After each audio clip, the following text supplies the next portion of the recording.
भगवान श्री कृष्ण जब माता देवकी और पिता वसुदेव को कंस के चंगुल से छुड़ाने गए, तब उनकी उम्र 14 वर्ष थी।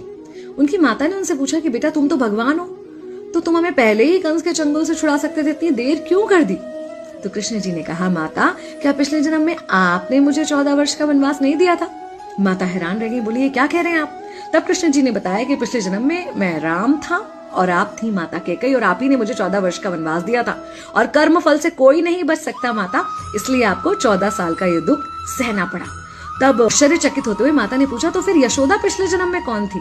कृष्ण जी ने बताया, वो थी माता कौशल्या, जो 14 साल तक अपने पुत्र से अलग रही थी। उन्होंने उस दुख को सहा था, इसलिए इस जन्म में 14 साल मैं उनके पास रहा और मेरे साथ रहने का माता और पुत्र के प्रेम का सुख उन्हें मिला। कहने का मतलब यह है कि कर्म फल से ना उस युग में कोई बचा था, ना आज कोई बचेगा। खुद भगवान भी कर्म फल से